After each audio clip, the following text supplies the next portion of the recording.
Because the times Woke up this morning thinking about Those summer days.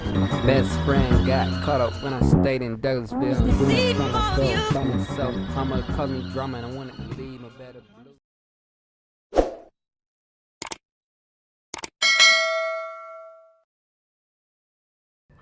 What's good, y'all? Today, I see a lot of people talking about Travis Scott.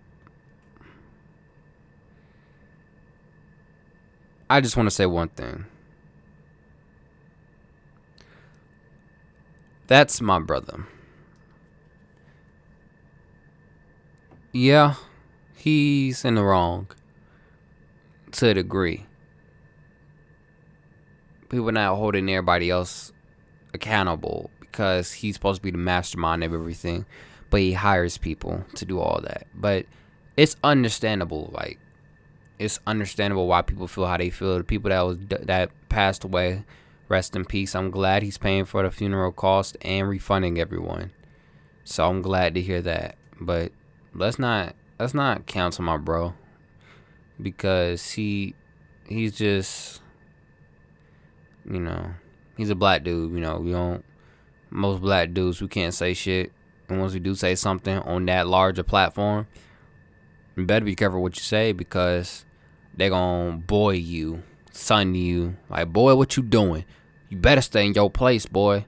That's what I tend to see, and I don't like that. I personally don't like it, cause I might be in that position one day, and then what, y'all gonna boy me? Yeah, I ain't gonna boy me. But let's get into the video, the fall off. Shout out to Hip Hop Madness. I like their videos, so we're going to be reacting to their videos. Let's get into it. Be sure to like, subscribe. Album link is in the description below. Let's get into it. I mean, I'll tell you the truth. It's what drove me to drugs. The pressure. I didn't like that I had money and success, and I had made it. And everybody I had ever met in my life, good people, weren't able to experience the same. And I wasn't able to truly enjoy my success, even though I worked hard for it.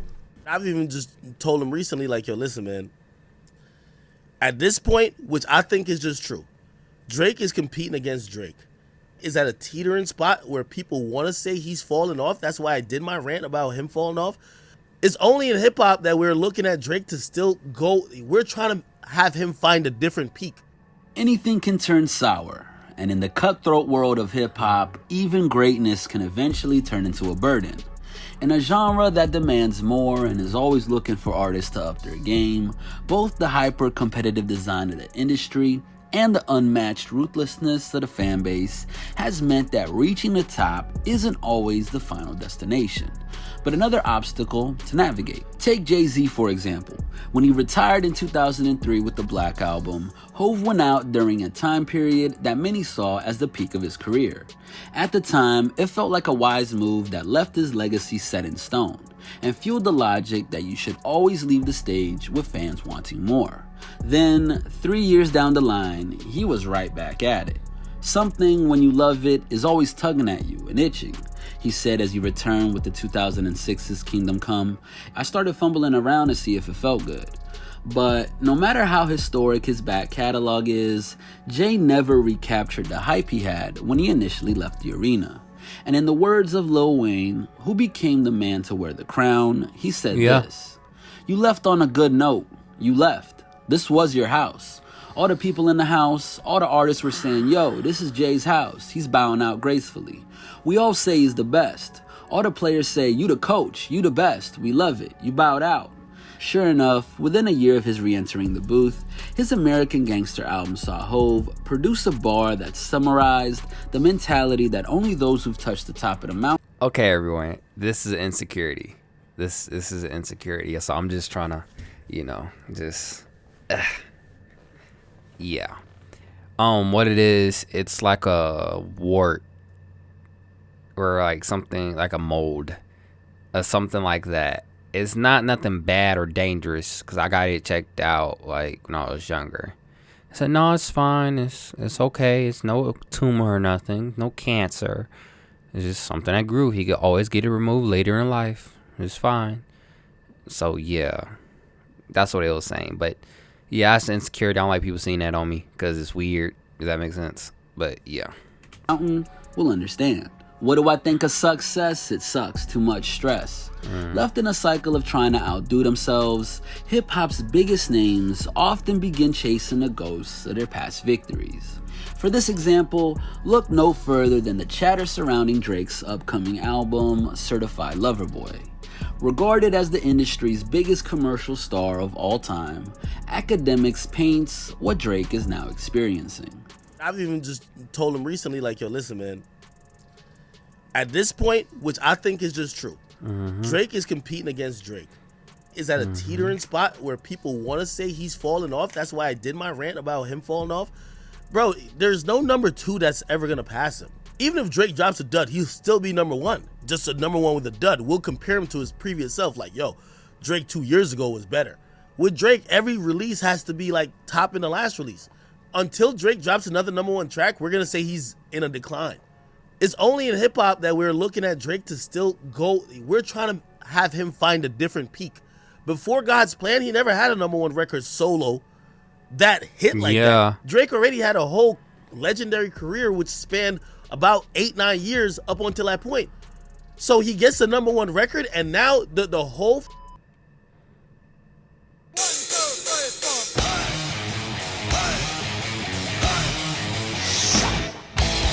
Masterclass, if y'all don't learn. Hey. criteria has changed. A decade plus into a dominant run, fans wouldn't be wrong for believing that Drake has, and always will be, immune to the weight of maintaining his place at the top of the game. But in reality, Drizzy was discussing how stressful the spotlight can be, and had even admitted to sipping codeine just to stay balanced. You get artists in this position who go crazy and don't know how to handle it. There are people who have killed themselves. There's the overwhelming stress, how tired you are, the weight on your shoulders of going out here and giving 18,000 people entertainment. It's a lot of pressure.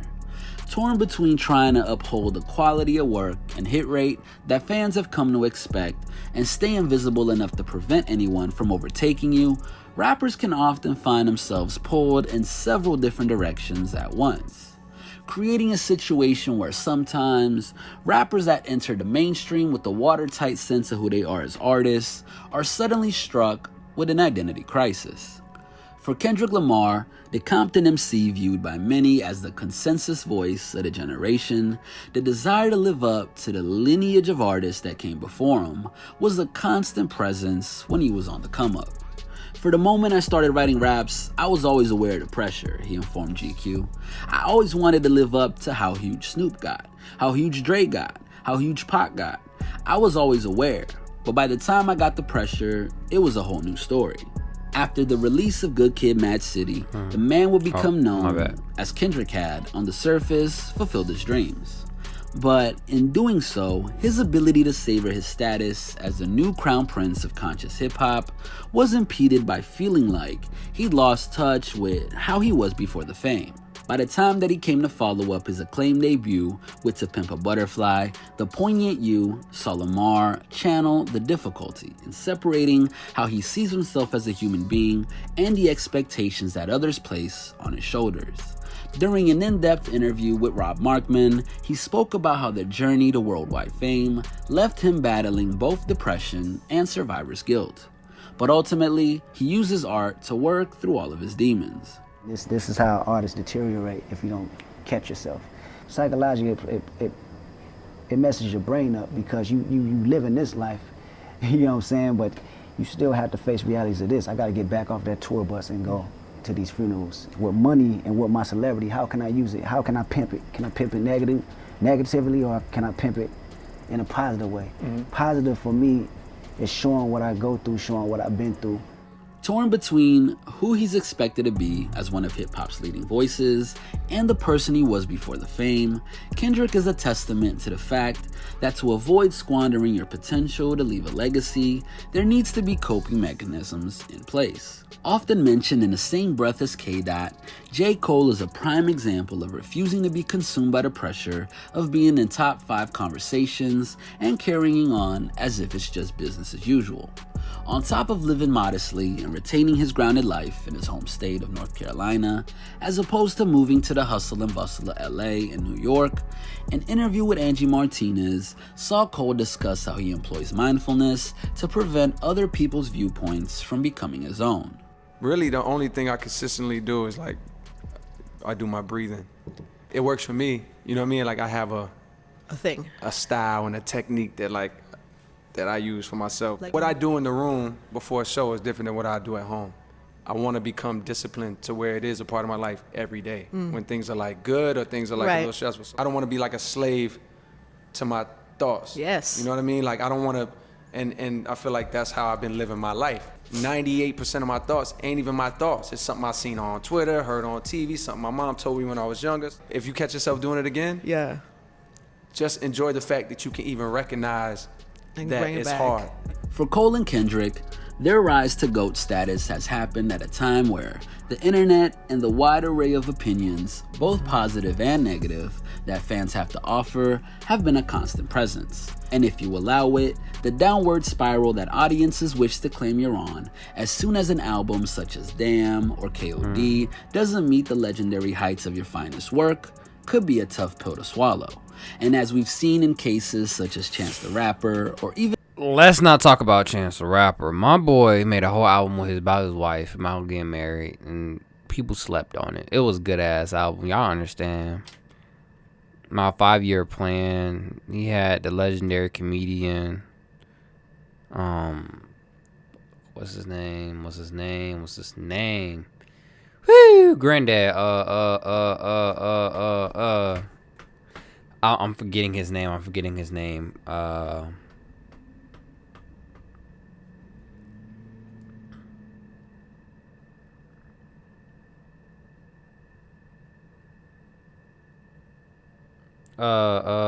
John Witherspoon from Friday. Yes. No, I wasn't tripping. I said John. No. Okay. Yeah, John Witherspoon. He had a legendary John Witherspoon voice act before he passed. even a Fetty Wap, who spent a brief spell Fetty Wap going to jail for like they said life or something like that because he had like the wrong people around him because he's a star. Everybody's gonna be like, yeah, you're the star, dog. So that means we're gonna throw everything on you and this and that because your brother, this person, that person was selling drugs on your tour and you might have been a little bit involved, but you didn't know every little thing. Can't be doing that stuff, man. I pray for my brother. Hope he makes it. Jail ain't for no man, regardless of color. Excuse me, Jesus. as one of hip-hop's biggest commercial smashes, coasting on previous successes can be an easier option than to pick yourself back up and try to rediscover that hunger that you once had.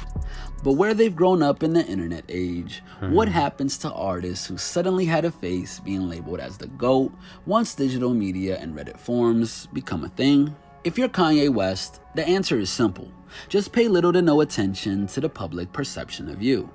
While from a musical standpoint, remaining in a constant state of reinvention will prevent your work from ever being compared to what came before.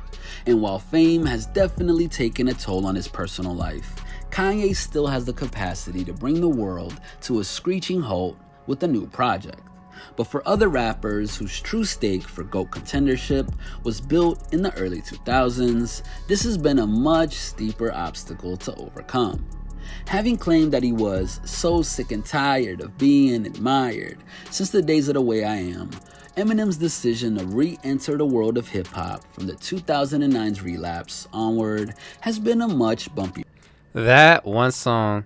So I was sick in the brain, stuck in the bed. My stepdad said that I sucked in the bed. So one night he snuck in and said, we going out back. I need my dick sucked in the shed. And I said, yo. You could count skeletons in my closet. Under my bed, no, under my faucet. You completely lost it. Is he nuts? No, he's insane. Tell me what you tell me. Would you want to be fucked or do the felching? Fuck a little puppy, bust his ass while you love. Yeah, bro, I'm gonna find that album. That song. It was insane, but My Darling. That's a scary song. That's a deep song for me. One of my favorite Eminem songs. Your ride than anything that came before. Although he appeared to find perspective on the pressures he faced in a 2009 interview with The Guardian, where he admitted, at the end of the day, what do I really have to complain about?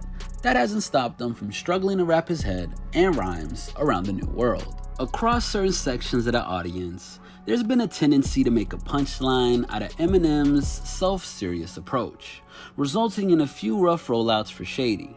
But over time, he's begun to step out of what he equated to hip-hop's natural order to reintroduce himself to a new generation, complete with Cole Bennett videos and co-signing rising artists ranging from Young M.A. to Joyner Lucas. Eventually realizing that even if he is the GOAT, the reality was that he had to make some small adjustments to the times in order to keep relevance during an interview with Sway. I remember a time in hip hop where you had to be so different from the next person or you were trash. There's a shift somewhere that happened that if it doesn't sound like everything else, then it's trash automatically. Through stepping out of his own ego and realizing that he didn't need to confine himself to what had made him a GOAT contender in the first place, and was able to liberate himself from the overwhelming expectations of his achievements and usher in a new era of M on Kamikaze and Music to Be By. But other times, when a lot of time passes and the claims of your GOAT status reach the point of mythology, the praise can be just too much to overcome. Here, we have the tragic case of the iconic Andre 3000.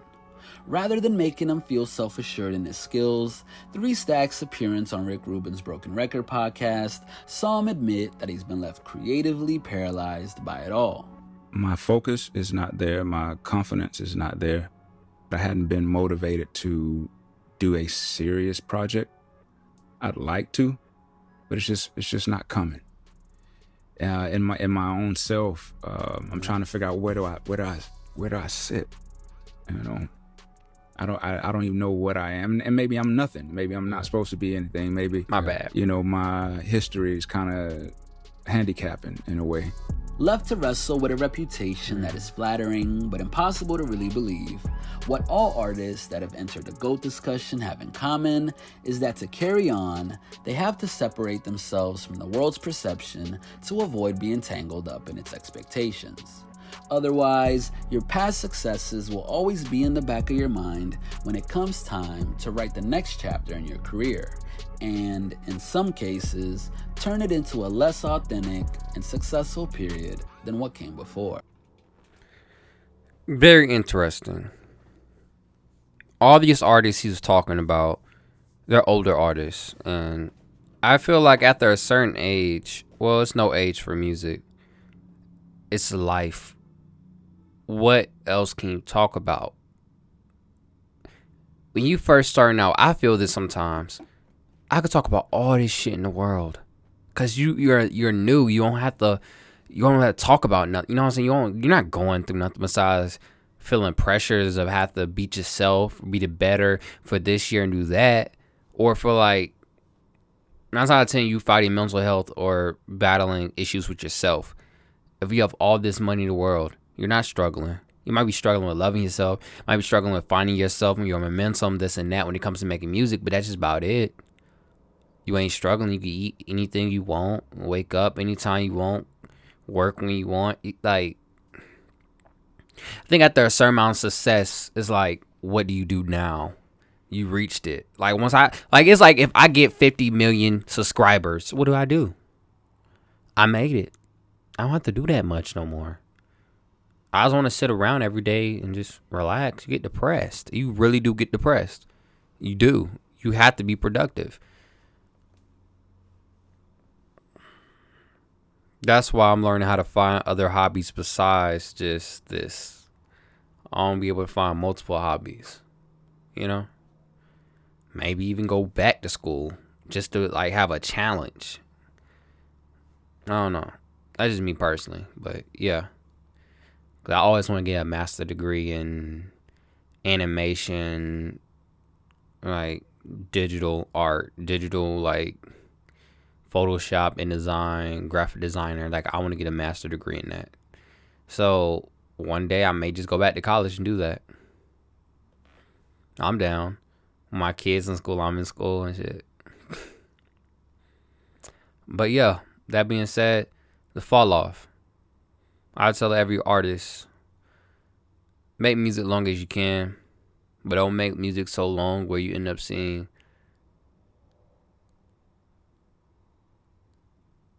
the fall off. It's like you don't want to live so long. Like, you know how they be like, you don't want to be the hero so long when you see yourself becoming the villain. That's scary. Same way when it comes to music. Stay safe. Stay tuned to the next video. Peace.